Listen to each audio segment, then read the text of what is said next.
आदाब दोस्तों, मैं सुहेल फारूक हूँ और आप मुझे YouTube पे देख रहे हैं। वीडियो शुरू करने से पहले मेरे चैनल को सब्सक्राइब कर लीजिएगा, घंटी के बटन को दबा लीजिएगा ताकि आपको मेरी आने वाली तमाम वीडियोस के बारे में बर वक्त इत्तला मिल सके। टॉपिक हमारा वही है सेल्स मैनेजमेंट, और हम डिस्कस कर रहे थे सेल्स मैनेजर जो न्यूली प्रमोटेड होता है या ऑलरेडी जो काम कर रहा होता है उसके उस जॉब के ऊपर जो होते हैं उसके चैलेंजेस क्या होते हैं। और हमने पिछली दफ़ा जो है वो कल्चर को डिफाइन करने की कोशिश की थी और इस चीज़ को डिटरमिन किया था कि सेल्स मैनेजर के लिए कंपनी के कल्चर को जो है to understand companies culture is very important for him to blend in with the company and to be able to perform effectively. Now, once a sales manager has the basic understanding of the culture and the environment in which he is operating in, it is necessary to focus on some specific challenges and opportunities that fall under his new sales management responsibilities. In other words, whatever his sales manager responsibilities are, there are some challenges and there are some opportunities at the same time.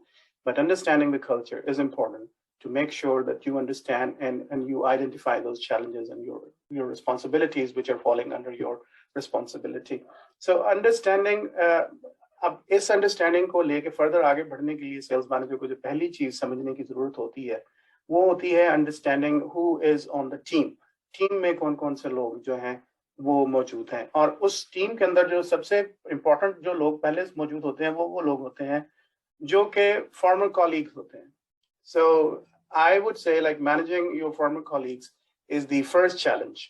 It's a challenge, but it's an opportunity as well. And the first issue for many new managers is managing those who were just peers yesterday. A day ago, they were your colleagues, they were your peers, they were your friends, and some fine morning you get up and you are their boss. So, and then the whole world is changed. And the person is promoted to manage those people who were his peers and those colleagues or who were your friends. So इस category के अंदर जो है वो basically जो आपके जो farmer peers होते हैं उनके अंदर तीन तरह के लोग आ जाते हैं. One is we call them managing friends, जो कि naturally आप social animal हैं हम, और हम एक setup में काम कर रहे होते हैं और जिनके साथ हमारी commonality अच्छी होती है, हमारा दिल मिल रहा होता है, हमारा दिमाग मिल रहा होता है, उनके साथ हमारी दोस्ती हो जाती है. जिस तरह से हम सोच रहे होते हैं उस तरह से वो सोच रहे होते हैं. So we have friends. So managing friends is number one, and then managing non-allies. कुछ ऐसे भी लोग होते हैं जो कि आपके non-allies होते हैं, इसको हम further बाद में discuss करेंगे. And then managing the experienced salespeople. So we have to, as a sales manager, one has to deal with the former peers, and in former peer we have three categories: friends, non-allies, and experienced salespeople, and you have to deal with all three of them.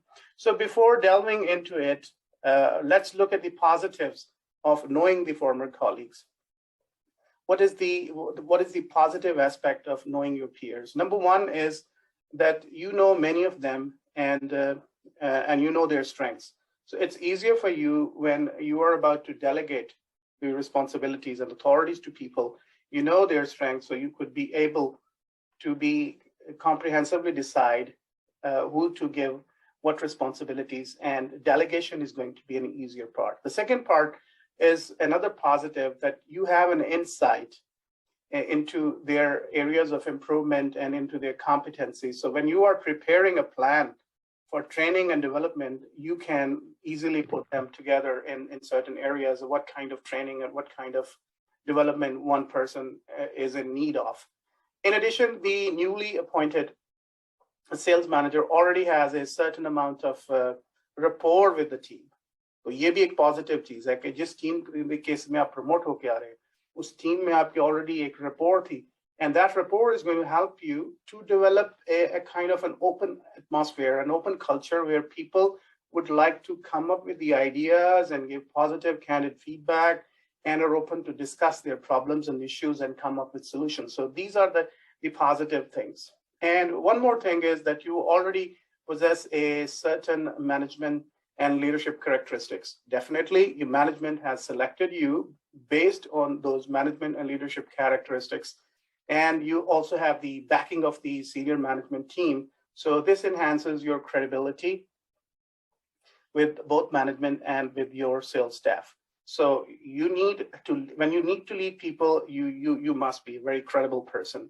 people should believe that you are a credible person, and there is no better evidence of your credibility that management has given you a backup. Management has identified the very fact that you have management characteristics and you have leadership characteristics, and that also helps you to emerge as a leader of the team.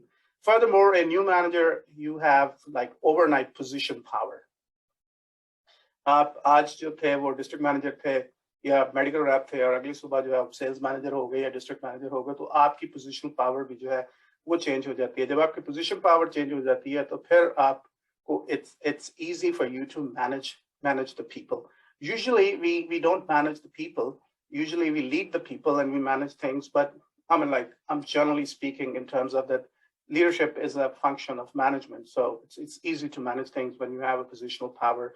So as I'm saying is that without having extensive management experience or practice, देखें आपका पास management experience भी इतना ज़्यादा नहीं था और आपके पास practice भी नहीं, दो चीजें हैं ना. One is the management experience and the second is management practice. Without having extensive management experience and practice under your belt, you still have to make the transition, and making that transition itself is a big challenge. But of course, when it's a challenge, it emerges as an opportunity for you to prove yourself and grow further in the chain of a hierarchical setting. So I would say that core categories that touch on the transition phase is your new job as a sales manager is to identify your people who are your friends, who are your non-allies, and who are these the most experienced people, and then treat them accordingly. In today's video, we will be just discussing one aspect of this knowing your peers, and that is managing friends. Many management consultants and psychology of management pundits suggest that any friendship should be put aside when and a hierarchical change occurs. The moment you are promoted, you should draw a line between your friends, your non-allies, and your experienced salespeople. But since we are talking about friends only right now, so you should understand that the moment you are promoted, you should set aside your friendship and draw a professional line between you and your people. The logic is that it is difficult to discipline and effectively give direction to the people that you are friends with, because it's like you've been very tight together for quite some time, so people are not willing to take you seriously, and this is considered that you are going to cut them on slack, or you will go, you let it slide. So it's like this, and it's not easy to manage friends, but it's easy to manage friends. On the other hand, if you draw the line and you know how to operate professionally and where to keep your personal relationship with this with that guy who's your friend. So friendships are, they are complicated. Even when you are not promoted outside your job, friendships are complicated. So when business and money are involved, this can be further complicated, and this can further lead to deterioration of the relationship, professional and personal. So one has to learn how to deal with it. But on the other hand, it's not necessary that friendship complicates the situation. Sometimes friendship is helpful for you because you two understand each other very well, and you can work together only when you know what are the goals to achieve, and what is the measuring scale, and what is the yardstick to measure someone on it. So friendship could be a challenge, but friendship could also be an opportunity. And one of the mistakes that people make while being the bosses is to start giving advice on personal issues to their friends, who are actually their subordinates. So जब आप अपने subordinate को as a friend advice कर रहे होते हैं, तो वो यही समझ रहा होता है कि मेरा boss जो है वो मुझे judge कर रहा है, हालांकि आप उसको judge नहीं कर रहे हो. Somebody who is giving an advice from a position of power, and that's why it is unaccepted. And it is very complicated. On the other hand, there are moments when you are giving advice, professional advice, to your subordinate, and he thinks that it is just and that involves a negative side to it. There is always sometimes when you are giving feedback or you're giving advice, there's a negative connotation attached to it, and he thinks that you are judging that person, you are judging the friendship, and you are judging me negatively. How this could be avoided? It's easy. Like if you want to deal professionally with it, you sit together with your friends and you set up goals. I always have an exercise for always in training programs. I give an exercise for people how to set up goals and how to involve your friends and your other colleagues who are not your friends to set the goals and objectives, which is a major part of management by objective MBO. So when you set up goals and you sit with this person and both of you sit together and you set up goals, and then you set a yardstick together, and then at the end you measure the goals achievement through that yardstick, which was agreed upon by your friend who just happens to be your colleague too, then you are not judging that person negatively. Your advice is not an advice, it's the feedback, and whatever is the area of improvement there, that is purely identified professionally, and then you come up with a performance improvement program, or you incentivize that person, or you put him to a training program. It all depends upon the results that you achieved against those objectives and measured properly, thoroughly on that yardstick that you set. एक और challenge जो कि नए sales manager को भी आता है और पुराने सेल्स मैनेजर को भी आता है, वो ये होता है कि जब वो एरिया ऑफ वीकनेस को डिफाइन करने की कोशिश करता है या वीकनेस किसी अपने फॉर्मर कॉलीग को या फ्रेंड को बताने की कोशिश करता है, तो रिएक्शन जो है वो बड़ा स्ट्रॉन्ग आता है दूसरी तरफ से, और ये समझा जाता है कि आप उसको जज कर रहे हैं या आप उसको नेगेटिवली देख रहे हैं. एक सेल्स मैनेजर इसको किस तरह से अवॉइड कर सकता है? Sales manager can do is by sitting with this guy and isolating the negative behavior. Negative behavior को पहले define कर लेता है और negative behaviors को establish कर लेता है.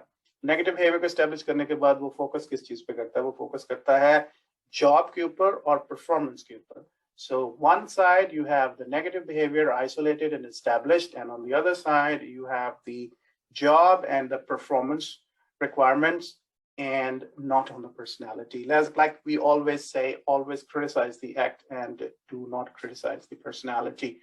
So आप criticize भी नहीं कर रहे होते हैं यहाँ पे, आप mutually agree upon कर रहे होते हैं उस friend के साथ बैठ के कि भी ये negative behaviors हैं, ये job है, ये job requirements हैं, ये performance standards हैं, और इसके ऊपर हमने जो है वो बात करनी है. तो you actually pull out all the personality aspects out of it, your friendship it is out of it, and you establish a neutral ground.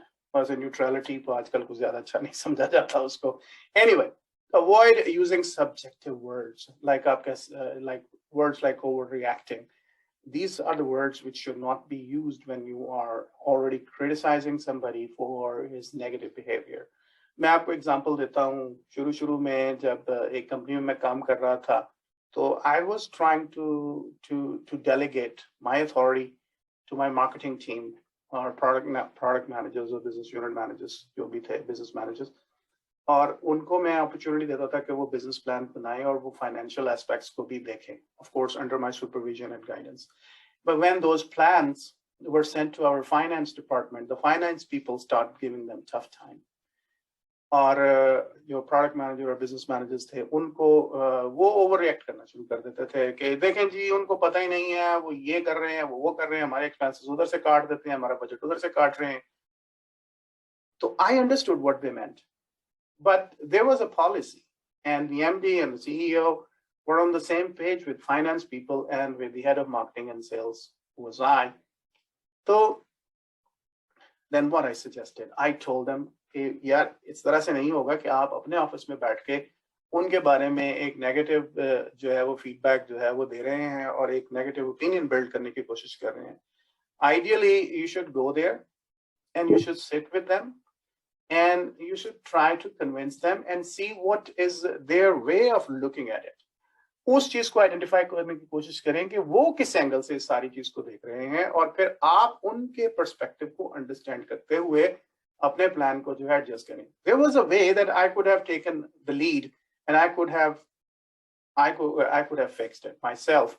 because I knew what they wanted, because me and finance manager, we were all sitting together with MD in the same meetings, and I knew that what they wanted, but I wanted my business managers and my product managers to understand how it works. So that was their weakness, that they wanted things to be done in their own way, the way they look at it. They had a fixed perspective, and they didn't want to see the things in others' perspective. And they were all my friends, and because I hired them and I trained them, and they thought that they were all those blue-eyed boys who were loved by me, and whatever they say, I'm going to accept it. And it was not going to be like that. And they had to understand all this. So in the end, what happened? They went there, they sat with the finance people, and then finally they understood what the finance people wanted. And then they came back and they readjusted their plans, and nothing actually was deducted out of their budgets. But that's the way they wanted. And once they were on the same page, the problem was resolved. So that's how a sales manager should also come up with the solutions, that he is supposed to isolate the negative behaviors and measure them on performance, and try to use a positive language and make them sit with people, or just guide them towards in that direction where you could find their solutions, instead of just making them feel that they are being treated negatively. एक और जो problem है वो है कि जब आप friends के साथ काम कर रहे होते हैं तो एक टीम के अंदर रिलेशनशिप को मेंटेन करना बहुत जरूरी होता है। आमतौर पर टीम मेंबर्स ये समझ रहे होते हैं कि ये बंदा जो है ये दोस्त है बॉस का, तो इसको जो है कुछ रिलैक्सेशन मिलती है, या और जब आप ये फीलिंग टीम के अंदर आनी शुरू हो जाती है कि ये दोस्त है और इसको कोई रिलैक्सेशन मिलेगी, तो फिर जो टीम के अंदर डिटीरियोरेशन शुरू हो जाती है, because people start developing the opinion that they are not being treated equally. So you must establish and agree on business relationship as well as a social relationship, and everybody should have this feeling that they are being treated equally. मेरे बहुत सारे sales manager, national sales manager और product managers मेरी team में मेरे बड़े अच्छे दोस्त थे। दोस्ती से मुराद ये नहीं है कि मैं उनको जो था कभी भी मैंने उनको जो है वो easy time दिया है। जो ये सब आज भी किसी से पूछ के देख लें, those who claim to be my friends, they were given tougher time in presentations, in meetings, in budget meetings, in planning meetings than the others. Not because it was a show off, but because I was treating them equally with all the others. So team को ये पता होता था कि हमें जो है वो treat equally किया जा रहा है. So while some level of jealousy is inevitable, and if unresolved, it can become very dangerous, and it can develop a sense of tug of war between the colleagues, which is dangerous for your team, which is dangerous for your company, which is dangerous for your business, and also it is dangerous for your career and growth. So you need to avoid all this kind of disparity between the team members. You need to treat all the team members equally. All the assignments should be given equally. Target divisions must be given equally, and incentives should be also given equally. And trainings and development should also be given equally. And people should always be treated on merits. So nut in a shell is that dealing with friends is difficult, but it's easy at the same time. Difficult if you don't know how to draw the line between a professional relation and a personal relation. But once you draw the line and you set up goals and you set up performance parameters and you isolate the negative behaviors and you set up the yardsticks and you start treating everybody equally, then it is all good. And it's all good for your career. आज हमने सिर्फ जो है वो how to deal with friends का section किया है, managing non-allies और managing the old sales people, ये हम next section में करेंगे. आज के लिए इतना ही काफी है. वीडियो को लाइक कीजिएगा, शेयर कीजिएगा, चैनल को सब्सक्राइब कीजिएगा. Thank you very much and good night.